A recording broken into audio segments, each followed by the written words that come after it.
All right, so Fired Up Fridays is now Fired Up Freedom. I just want to do a little bit of a recap of season one. It was amazing. I had so much fun, a lot of amazing guests, a lot of great conversation. It was really, really awesome.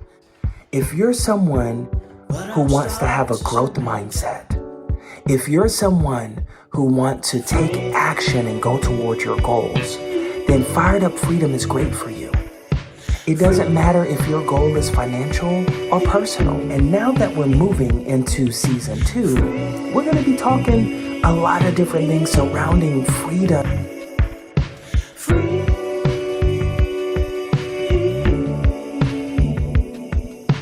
Right. For me.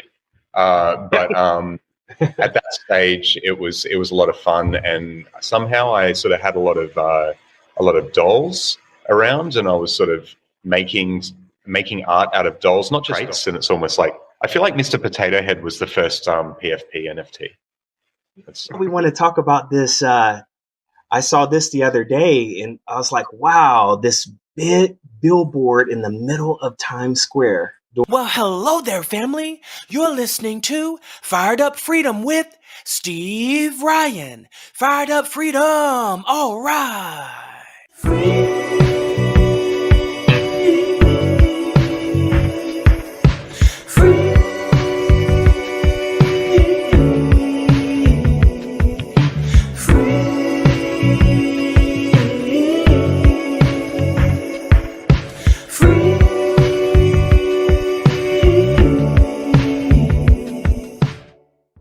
Do you ever look for certain services or products and it's just hard to find and you want to know if someone else has used that before?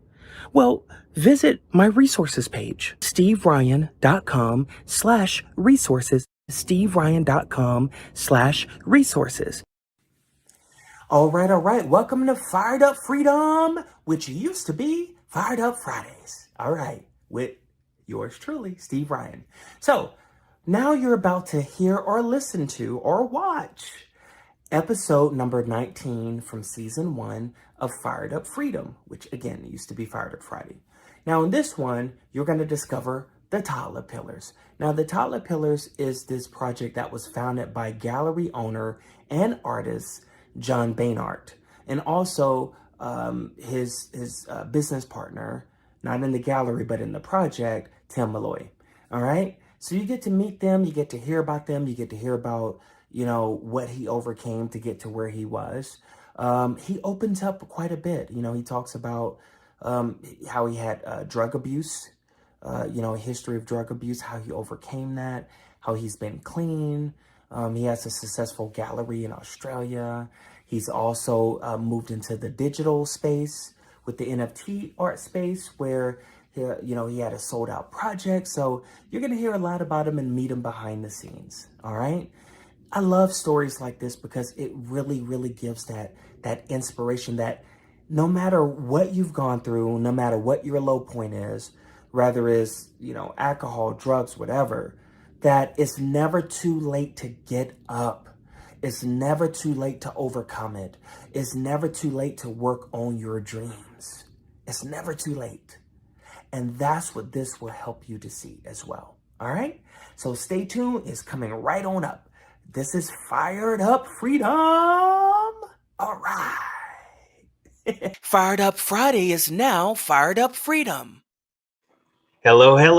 What's going on? Welcome to Fired Up Friday. Hello. Hey. All right. We got Jon and Tim in the house with Toddlerpillars. NFTs. So would you like to tell us about it? Yeah, sure. I mean, I guess I could start off by saying, we're both from the traditional art worlds. We're both I'm a sculptor, painter, and drawer, and Tim does watercolor paintings and graphic novels, and I guess a lot of digital work as well. So, the Toddlerpillars have like a 20-year history. Like I first created the Toddlerpillars in 2002. I created a Toddlerpillar sculpture. Maybe you could share that image as well. If you scroll up a little bit, so they were basically a series of, that one there. That they were the early ones. They were a lot more simple. They were just a series of doll sculptures, which were kind of like segmented, sort of insect-like doll sculptures. In the forms of centipedes, caterpillars, scorpions, all different kinds of insects, and they were quite popular in the early 2000s. Like they used to go viral online frequently. And they were kind of memed and shared all over the place, and they were published in, a lot of magazines, including FHM, Maxim, Bazaar. I think they were in Juxtapose and High Fructose at some stage too. And they were published in a lot of books, and they're kind of, they became more and more complex over the years. And you can see that one there is like a pretty massive one with over 100 dolls. That was kind of more almost like a mythical creature, like a Hydra beast. With the three sort of heads. But basically they sort of, I guess they put me on the map in my early career, and I was kind of known for these sculptures. And from there, I don't know, I just kept, like I was always painting and drawing and everything, but they were the things that I was better known for. And I sort of moved on in 2011, and created my last toddler pillar. I think if you scroll up, you'll see that one. Sorry, I just showed the last one just briefly. I think just above that one. Yeah, so that was the last one. And then I sort of focused more on my other artwork, and I ended up opening a brick and mortar art gallery. So I own a commercial art gallery that specializes in surreal art. And just to cut a long story short, I got right into crypto in 2017, and then even more into crypto in last year, and then got right into NFTs early this year, and really excited about the technology and what was going on here, and minted a bunch of one-of-ones. And then a few months ago, I asked Tim, who's like, we've been friends for like 15 years, and also Tim is also one of the artists who shows at our gallery, at Bain Art Gallery, and I basically asked Tim if he would be interested in joining me in this project and bringing the Toddlerpillars back to life in a sort of PFP project on the blockchain on Ethereum, and this is what we've been doing ever since. So I guess now if you segue to the Twitter page with the slideshow of the Toddlerpillars, then people can see what I'm talking about. And that is the very brief history of Toddlerpillars. Wow. That's amazing. They look awesome. Like, I'm super, super, super excited about the Toddlerpillars, and thank you. Definitely am looking forward to getting some. It's so crazy seeing all of them just running past like that, after. And then, when they all get minted. Seeing them like that, it kind of, you sort of don't get the feeling of the like thousands of hours of work in there. It's just like bam, bam, bam, bam. So what originally inspired you for your original Toddlerpillars? Like, look, I've sort of had my artwork is very intuitive. I don't really it's not like I never really set out to do something. Something just kind of takes my interest and just kind of comes out of me, so it was fairly spontaneous. I mean, to be perfectly honest, I was taking a lot of acid at the time. Right. And I'm being very honest in these interviews and sort of sharing that fact because it's true, and it's sort of, I think it definitely had an influence. And just to put that into context, I'm actually I'm almost 11 years clean and sober, so I haven't touched any drugs or alcohol for that period of time. So I used to have a drug problem, but yeah, that was sort of more of a fun period of time where I was taking psychedelics and I was sort of experimenting with my art, and I think some really wonderful sort of things can come of experimentation with psychedelics, unless it sort of spirals out of control into some sort of addictive problem, which it did for me. But at that stage, it was a lot of fun, and somehow I sort of had a lot of dolls around, and I was sort of making art out of dolls, not just dolls, but toys in general. And I just kind of I was pulling dolls apart and I'm putting them together in interesting ways, and it kind of just occurred to me that when you put them together in a certain way, they look like insects, and I was just really excited by that idea, and just went with it for like many years. Wow. I think the spirit of surrealism runs through from the very beginning. Like that's in the DNA of the whole project, and just knowing Jon and the stuff that Jon likes and the stuff he shows, surrealism features pretty large, as it does for me with the things that I do and like. Yeah, right. Definitely a lot of influence there. Definitely like a lot of influence coming from the surrealist movement, among other things, and also psychedelic art movement, the underground comic movement. There's so many influences in there and reasons why we sort of create the things that we create. Right. It all goes in through the eyes and then kind of gets mushed up in the brain and comes out somehow. Yeah, because I know when you add psychedelics to the mix, it can turn into Toddlerpillars. Because I can just imagine people seeing seeing your site, seeing this, and wondering like, okay, what was in your mind as you were sculpting this? Because it's a wonderful piece. It really is.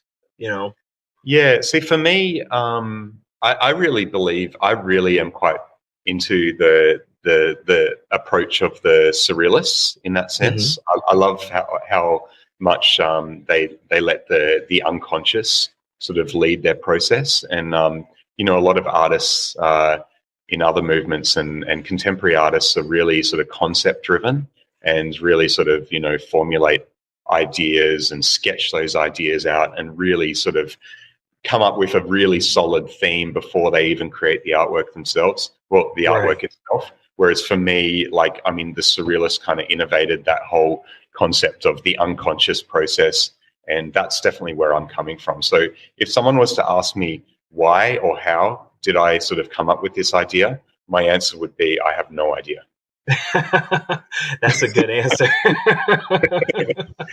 But I liked it, and I kept going with it, and I really enjoyed that. I enjoy that intuitive process, and I do look at my work after I create it, and I sometimes psychoanalyze myself, and I think the surrealists did that too.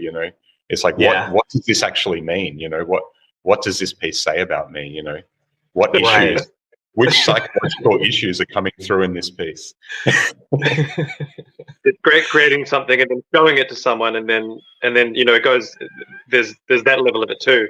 Sort of seeing what other people gain from something that comes from an unconscious place within yourself, and getting people's reaction, and then going, really, it's interesting that you would think that. Yeah. And cool. Sometimes I find other people's interpretations of my work more insightful than my own interpretations. Like people have looked at my work and sort of said, so I mean, do you have some kind of I don't know, issue with your mother? And it's like, I think you may be right. I think there might be an issue there. I think there are some significant issues there. Yeah, sure. I'm a Jewish guy. I've got a neurotic mother. I can see why they would ask that.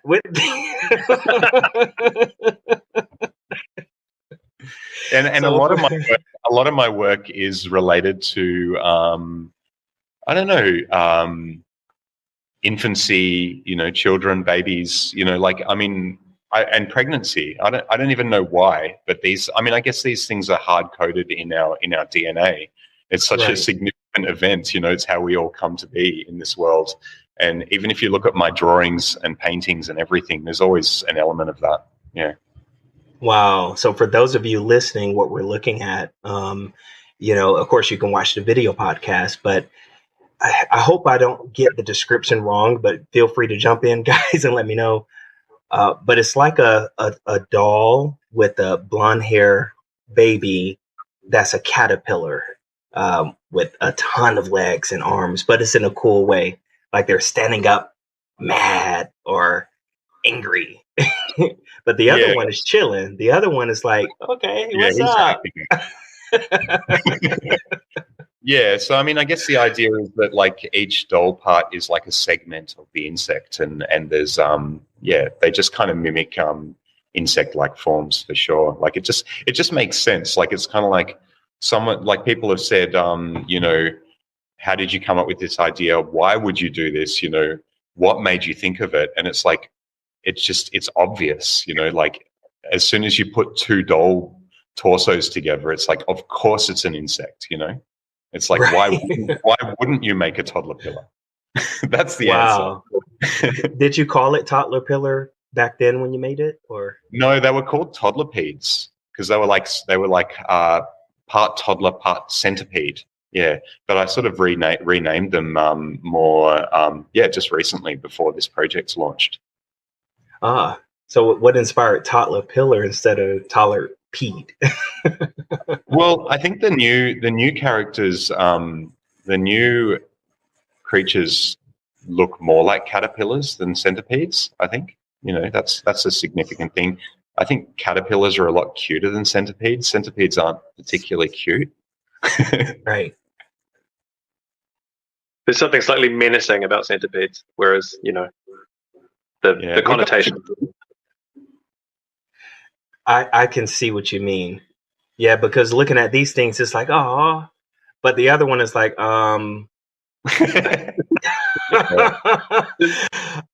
artwork, but yeah. See, these are cool. It's like right on the edge of like cool, but anymore it's like, oh my God, I don't know if I should be thinking it's cool or scary. Like, yeah. But centipede is like, yeah, I can see what you mean. Centipede is like, oh, I'm about to eat you or get you, Fired Up Freedom will be right back after these messages. Do you ever look for certain services or products and it's just hard to find and you want to know if someone else has used that before? Well, visit my resources page, steveryan.com/resources, steveryan.com/resources. Yeah, so I think as well, like we really sort of made a conscious decision near the beginning of this project to really incorporate a significant amount of cuteness. We wanted to balance out the cute with the ugly and we wanted to balance out the ugly with the cute and I guess, yeah, I mean, just the whimsy really and the horror. A balance, yeah. The whimsy and the horror. Well, the horror with the whimsy, yeah. So we wanted to sort of try and balance it out because we're both into some pretty dark sort of influences. We're both influenced by, I guess if we let our personal tastes fully direct this project, it would have probably been a bit darker. But then again, that's not true because we both like sort of absurdism and stuff. But we made a conscious effort to sort of try and balance it out with a level of cuteness, whimsy, and beauty, even. Yeah. Who's to say it won't be? We're both big horror movie fans. Oh, what'd you say? We're both big horror, and that's sort of. And I think the stuff that we have included struck a real chord with the community, and it's probably worth saying as well, John, that it's a lot of what's going on with the Toddlerpillars isn't, it's us, but it's also the community with the community suggestions, and early on, a lot of those suggestions were getting pretty crazy and dark. We were like, not dark, but we need to balance this out. Like it's getting it's a fine line, and I feel like we did a good job in the end. Over the vast amount of traits that are there in the process. There's 888 traits in our Toddler Pillar project, and And I think I think we've sort of innovated something there. From what I can tell, most PFP projects have anywhere from 150 or even less to 300 at most. In fact, a lot of PFP NFT collections, PFP means profile picture, so that's kind of where that all comes from. A lot of those projects boast like 300 is like, we've got 300 traits, and that's like an extremely high number of traits in this scene. So we really wanted to like smash that record and hurt Tim's hand. But John didn't tell me this when we started. I didn't know exactly how much work we were going to do. I don't think John did either, but we were halfway through, and John was like, "He said, how many have we done, and how long have we got? Do you think we could do like?" I think originally you said 1,000. Yeah. Wow. And I'm new to this space too, so I wasn't really sure what was the standard. I frankly didn't have the time to do anything but draw for like 15, 16 hours a day for like 5 weeks. It's crazy. Wow. And so when John is like, let's do this many, I was like, I guess, yeah, okay. So he tricked me. But it worked out well in the end. Yeah, and I think that's I guess one of my motivations coming from the traditional art world and then the one-of-one NFT space was to sort of create something truly unique, because Right. I was looking at the PFP sort of space and seeing that there was a lot of projects were quite simplistic when it came to the actual artwork itself. There wasn't a lot of detail. There weren't a lot of traits. And when you look at sort of like the super rares within their set, because how it works is it's all according to rarity. Their rare ones were quite unique, but their common ones all looked pretty much the same, in those projects. Whereas when you've got 888 traits and whatever number of permutations that creates within a set of 9,999 Toddlerpillars, even the most common Toddlerpillars will look very different to each other because. Wait, time out. Wait, okay. 9,800. Wait, can you break it down for us? So a lot of these projects have 10,000 NFTs in them. Like that's kind of like a precedent that was set by the CryptoPunks, which is like the OG kind of 10K project. The one where like one punk is worth millions of dollars kind of thing. And then the more recently the Bored Apes and the Cool Cats, they're kind of like the blue chip sort of NFT 10K projects. So just to be a bit of a troll, I decided to do a 9,999 projects because I don't know, that's one less than 10K. Anyway. Wow. So there's 9,999 Toddlerpillars? There will be. There aren't any Toddlerpillars actually because the mint hasn't happened yet. Oh, yeah. Okay. And the whole thing is entirely randomized. Tim and I have no say over what the imagery ends up looking like because we've put the traits in. The smart contract developers are creating the contract, but when people mint, that's when all of the traits are merged together and the what characteristic, what traits are sort of, I guess, put onto what Toddlerpillar is completely up to chance. That's like algorithmic. Oh, okay. So basically what you guys have been working on is like creating all the traits, but as people are purchasing and minting, that's when it's going to be created right before their eyes. Well, not right before their eyes. There's a delay. Yeah.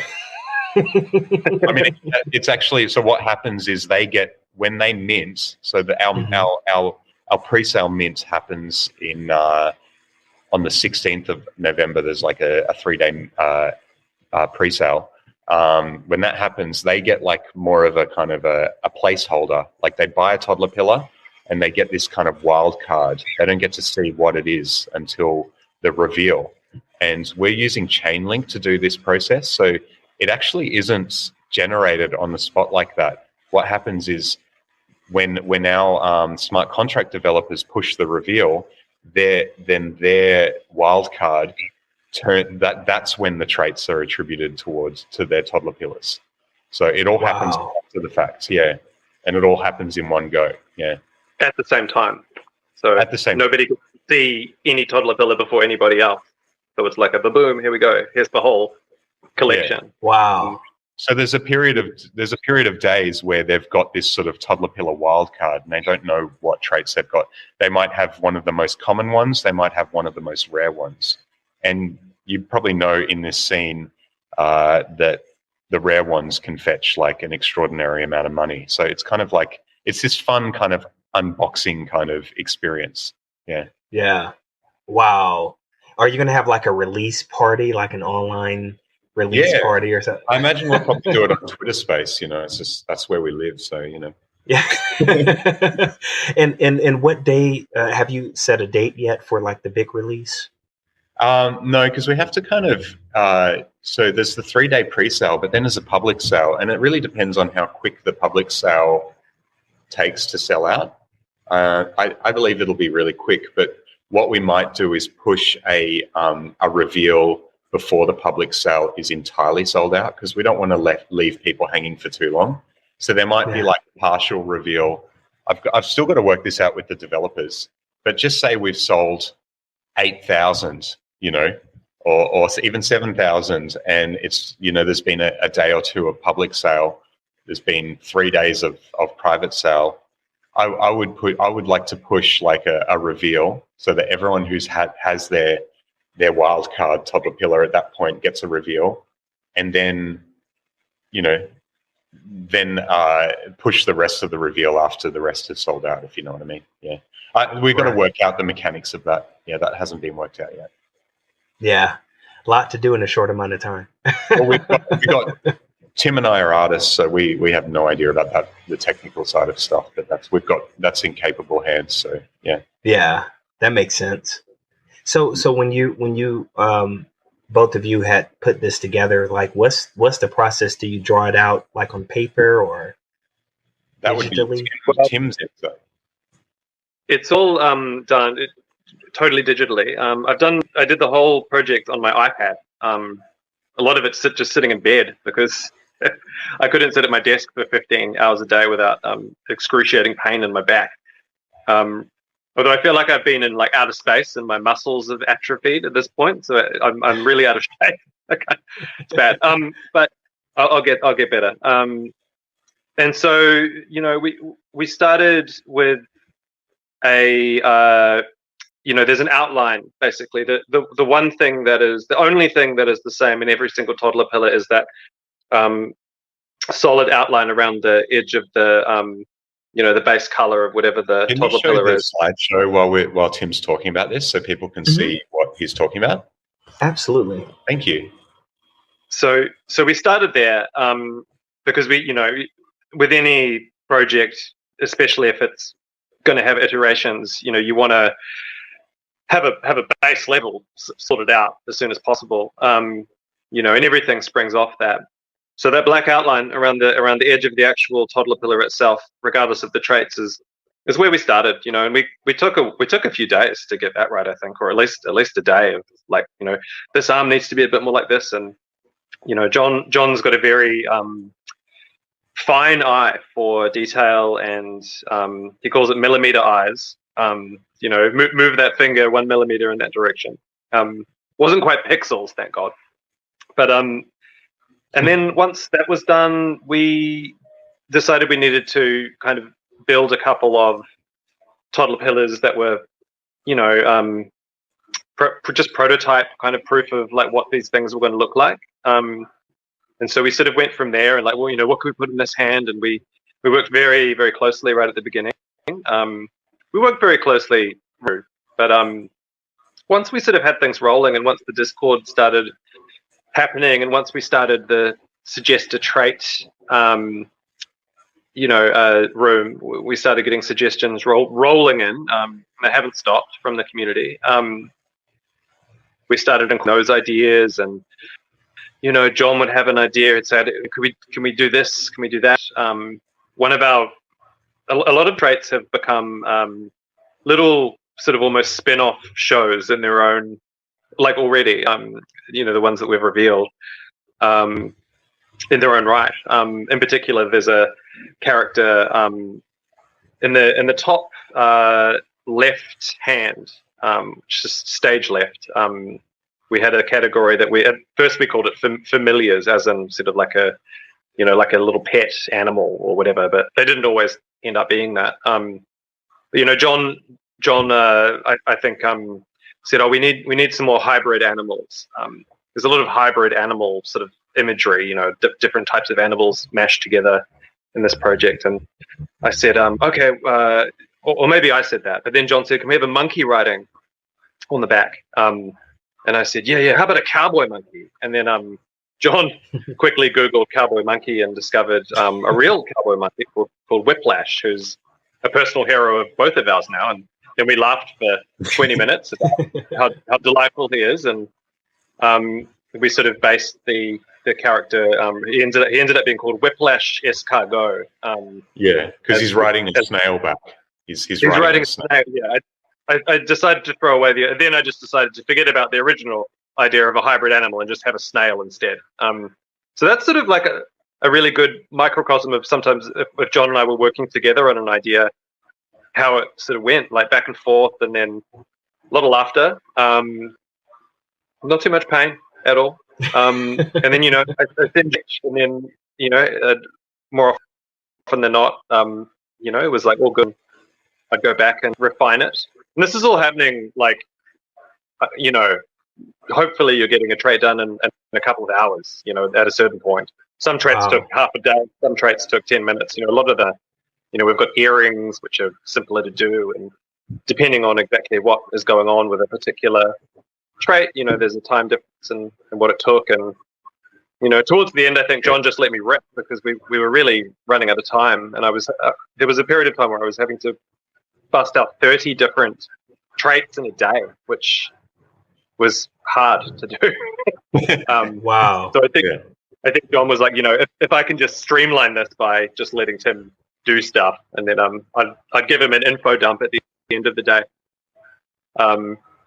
which I think it worked out. And it all worked out in the end. And I was sort of more. I think I was more focused on building the community at that stage because that's sort of a part of the picture that we're missing in this conversation. The community, the artwork's important and everything, and obviously the artwork for us is very important because we're artists, and coming from that perspective, we're not like developers or whatever. But PFPs are all about community, and to our delight, like the community has just for this project has just been extraordinary. Like I guess in part because of just how unique the artwork itself is, and how it's how many sort of weird sort of nostalgic traits, like weird film references and 90s horror movies and childhood sort of references and all the different stuff that we've sort of brought into this project. People have it's just really attracted a really thriving community. And if you, that's just like where you can join the Discord. But if you go to the general chat in any moment, there's just this constant stream of people just chatting and getting to know each other, making jokes, talking about like weird films, talking about Toddlerpillars. It's just, and there's contests going at any time. There's we've got this wonderful group of mods, kind of entertaining and challenging people. There's this entire sort of economy has evolved within our Discord, where there's like this currency called larval gems, and people are earning larval gems through participating in various things, and songwriting contest. Songwriting contests. Wow. They even made Toddlerpillar, what are they called? Toddlerpillar, Yeah, if you scroll down on there, you'll see the chat. Although maybe someone will say something inappropriate because you never know. You scroll. It is Discord. Yeah, scroll. But it's a very, very, very creative community. I feel that because of the way that we've incorporated so many of the ideas and vibing off everybody's what they want to see in the Toddlerpillars and sort of folding that into what we're doing. I feel that the community has a real sense of ownership over the project, not just as sort of fan club members or whatever, but as a collaborative partner in the project. And going forward, because this is just the beginning for the Toddlerpillar universe, that's going to be a huge part of it. And I think it's going to have to be with the amount of work to come as well. So yeah, wow. Fired Up Freedom will be right back after these messages. Do you ever look for certain services or products and it's just hard to find and you want to know if someone else has used that before?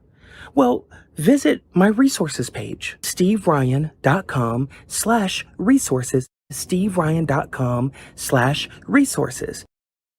So I guess a part of this, like the community is really important and really central to this. And for us, we've involved them in our creative process by asking them to suggest traits and also just, our mods, they're not just mods now, like our Discord mods have really actually become my advisors and my team, in so many respects. And they've really, and not just them, the community, like we often kind of, I at the beginning when I was sort of trying to figure out how to I didn't know what I was doing. I was asking some of the OGs, some of the earlier community members within a sort of this kind of, there's different levels of chat when you rank up and become different sort of, ranks within the Toddlerpillar Discord, where people who had been around for a while had access to a special chat. And I was asking them, I was jamming ideas with them on how to build this community, and they were heavily involved in that side of things. And even when we were sort of working out the roadmap side of things as well. So they really have helped co-create this whole thing with us. And it's been wonderful. There's just, and I think one of the unique things about our community is there's a lot of PFP projects out there with Discords that have tens of thousands of members. And if you go in there, there's not a lot of activity. There's a lot of people who joined and they left, but they didn't actually remove themselves from the Discord, but they've sort of lost interest. There's a lot of bots. There's a lot of things. We've been sort of pruning the bots the whole way and sort of making sure that our community are actual humans who are interested. And that's why you'll see more activity on our Discord than you would on a Discord with tens of thousands of members, and a higher quality of engagement as well. People not just saying when mint, when moon, when Lambo. You'll see people asking each other about their lives and sharing about weird sort of films that they're into, or really. There's been some real strong relationships built in there, and I think it's I think our project has it's going to be funny if someone writes when Lambo while we're because they're definitely active. There's a message every minute. Yeah, and not they're every actually minute, interacting. usually every few seconds. When Lambo, but. I think that there's something about the Toddlerpillar artwork and the traits that have attracted a certain type of person, people who have sort of similar, sort of related interests. And there's someone in saying, "What is a whitelist?"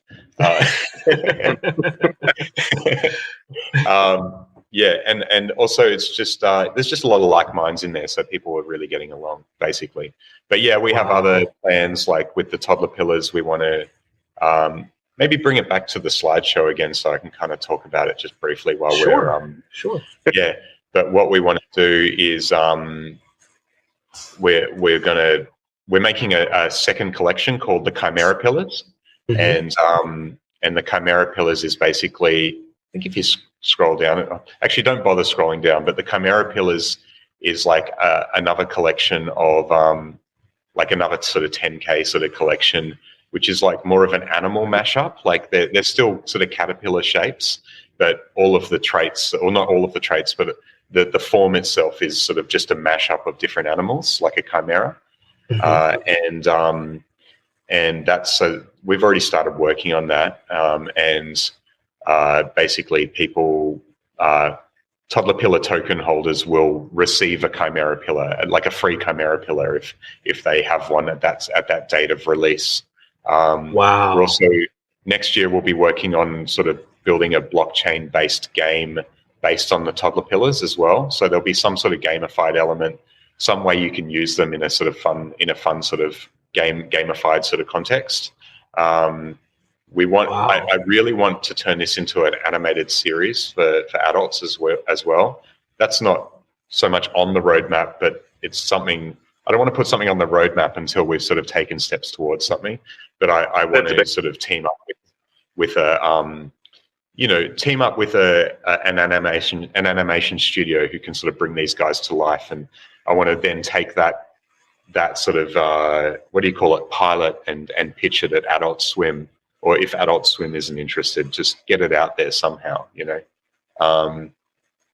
And there's so much. We're going to have real-world Toddlerpillar meetups at my gallery in Melbourne, Australia, but only Toddlerpillar token holders can actually come. Like it'll be like kind of like a ticketed event, but the ticket is the token. And we're going to have them in New York and Los Angeles as well. So we've got those lined up for next year. I don't know. There's so many things we're going to do. We want to do a series of a line of toys. Like my vision is to have it as like a Mr. Potato Head like toy, but in the shape of a Toddlerpillar. And then you know how Mr. Potato has the little holes, and you put the eyes in there, or the different sort of expressive eyes. I was just thinking like the Toddlerpillar, but you get all the traits, and it's almost like, I feel like Mr. Potato Head was the first PFP NFT. That's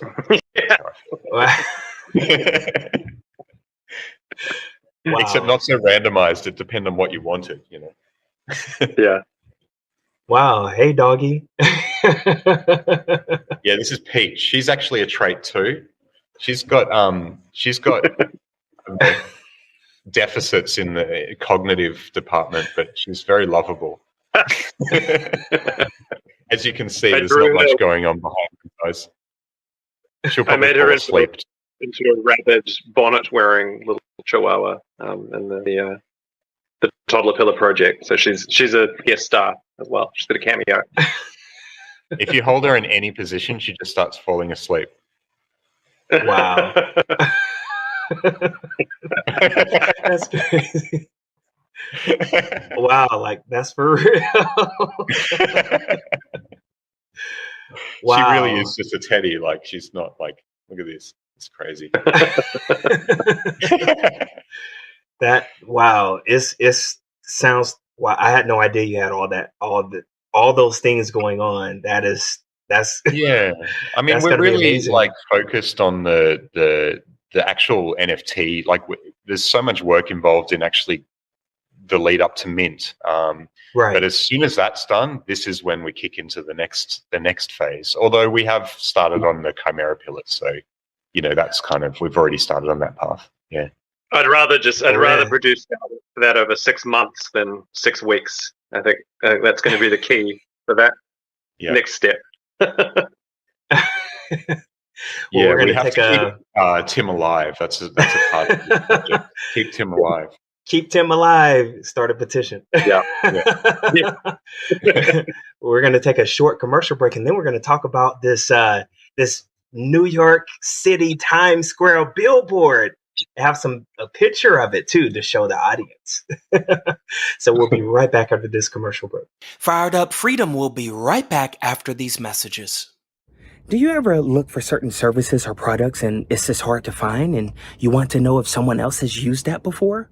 Well, visit my resources page, steveryan.com/resources, steveryan.com/resources. All right. We're back from commercial break here.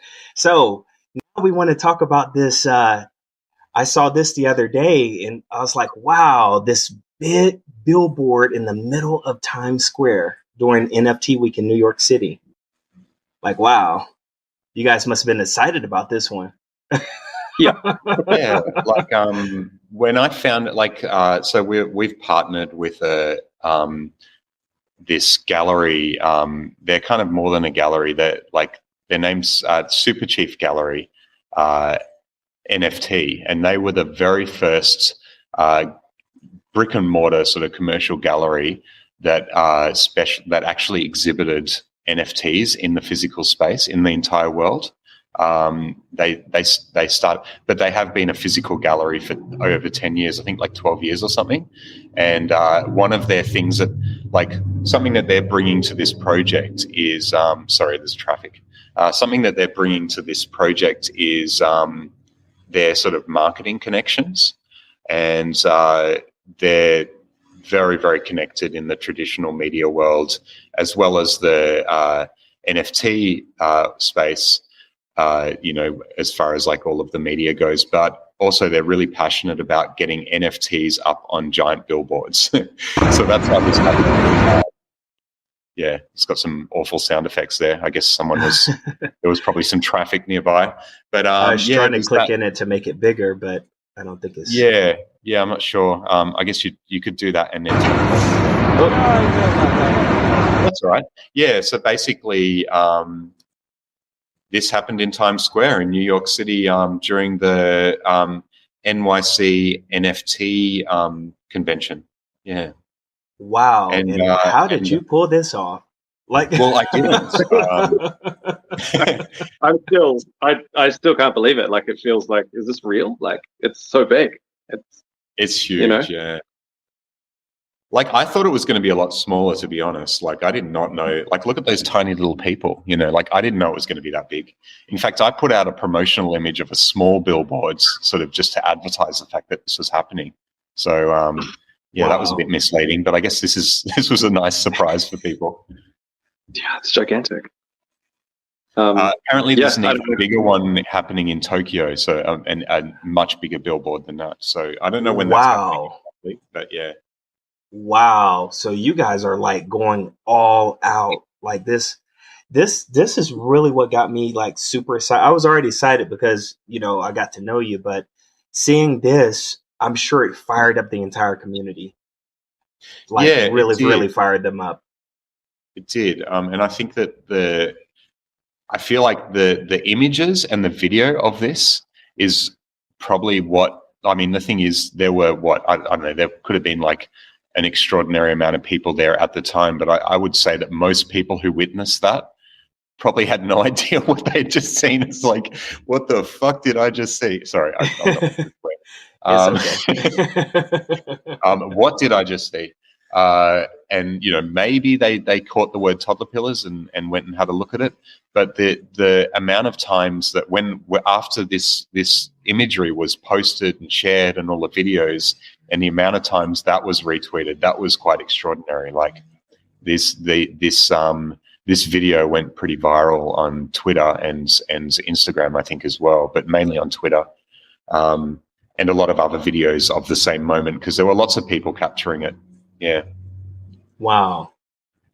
That's surreal. Like, for those of you listening right now, we're looking at a billboard in the middle of Times Square, a very, very large billboard, like the one that you see everything on, because you can see the small people, and all the Toddlerpillars are just coming up one by one like a screen. So you definitely want to see the video version of the podcast so you can catch this. It's amazing. Like, wow. How many people can say they've been in Times Square on the billboard? Like, not that many people. It's a real moment for me in my career, that's for sure. Like, I'm still trying to wrap my head around it. So all those hours in the bed and killing your back, and it's paying off right here. But I mean, it goes all the way to a teenager. Like when I was, the first time I ever put my work out in public was, doing little black and white zine comics when I was still in high school, and like leaving them around music stores, and yeah, it's quite the journey to go from there to a massive billboard in Times Square and then in Tokyo. Like, it's crazy to me. This last sort of toddler pillar part of the career journey has it's been wild, totally wild, like beyond anything that I've been involved in for. So really grateful to Jon getting me involved. Fired Up Freedom will be right back after these messages. Come and tap into the world of the Freedom Community. Do you love having conversations with other like-minded people? Then the Freedom Family Community is great for you. Visit steveryan.com today. I'm glad we chose Super Chief. Like, I mean, that was just Totally. like, I mean, I knew that they were able to make amazing things happen, but I didn't quite know the scale of it at that stage. I kind of knew about their reputation and their contacts and stuff. And I knew about like Ed Zipko, the Super Chief owner. I knew about his passion, and he I mean, they've also shown and represented like some really famous artists who I personally really admire, including Ron English, who's like a bit of a hero. So I kind of knew that was a good choice to go with them, but I didn't really quite get the just how amazing that could, I didn't quite know what that would lead to at that stage. And they also teamed us up with EtherCards, who are our smart contract developers, and they're also a very, very impressive team who have done incredible things in the NFT space. Wow. So who is Super Chief and EtherCards? So Super Chief Gallery are like our partners in marketing and I mean also a level of production. And I guess they're also, I mean, they were responsible for us making contacts. That like they've got the relationship with EtherCards. They're the reason that we have EtherCards. So that's kind of their role in the production. And not just that, like these guys, it's not just up to Mint as well. Like they also get a percentage of our royalties as well. So there's an ongoing sort of relationship there. Because I don't know how much you know about NFTs, but every time an NFT is resold on OpenSea, the creators get a royalty. So we're splitting some of that with these guys. So there's an ongoing kind of relationship where they'll continue to promote this for many years to come. Yeah. Wow. So they're on. Amazing. It's like they're in our team, not just up until Mint, but forever. Yeah. Yeah. I just feel that we're in such good hands. Like when we started this, it was like, okay, a bit of a drawing, and like it's all just happened. Yeah. But to be at this point now where we're so close to Mint and having the community, the mods, but on top of that, like we're all sort of cocooned by Super Chief on one end and ETHCards on the other, taking care of all of that stuff that Jon and I maybe aren't so good at, but these people are like, they're the best, like, I mean, we're very, very lucky, and it's only going to do great things for the project and the projects going forward, But I would say that like my role is probably more of a marketing role as well. And that's one of my passions. I might not have all of the contacts that Super Chief has, but I've definitely as far as social media marketing goes, I'm kind of obsessed with that. Like that's kind of that's my thing. That's been my thing for a long time while I built up Bain Art Gallery, my gallery in Melbourne.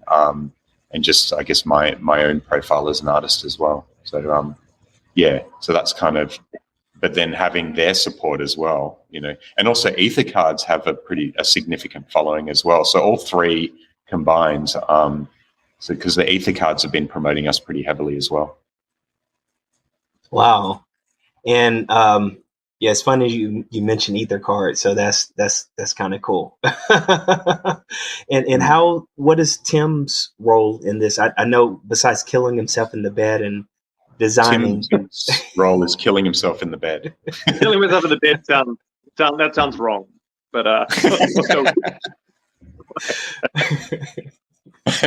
well, I mean, that was really all I had time to do while I was doing the art. But now I've got more time to do stuff like this. I'm much more involved in emotional side of things and coming and talking. And after this, we've got a Twitter space. I'm not quite sure. Is it with E-Cards or Super Cheap? Happening in 47 minutes. So yeah, at some point we've got to stop this, and I've got to. Yeah, that'll be hosted by EtherCards. Fired Up Freedom will be right back after these messages. Do you ever look for certain services or products and it's just hard to find and you want to know if someone else has used that before? Well, visit my resources page, steveryan.com/resources, steveryan.com/resources. I'll let you know what they do just briefly. I mean, I'm probably not the best person with my limited technical understanding, but they launch projects like ours. They do the smart contracts. They also have their own token as well, which is the EtherCards. But they're actually building a platform. That's it. They're rebranding soon. They're building a platform where creators, like any creator, can launch their own project without knowing the smart contract side of things. That's it. It's like a self-service kind of, like, that's not what they've got now, but they're almost ready to launch something where you can launch your own NFT projects, like a PFP project or whatever, but also you can even use certain tools that they've got on there to gamify the PFP and sort of build in all kinds of utility, which you would normally need to pay someone, a lot of money to do. Yeah. Yes. Very okay. Stuff they're doing. Yes. Yeah. Yes. Running from myself at times I can't describe the words I try.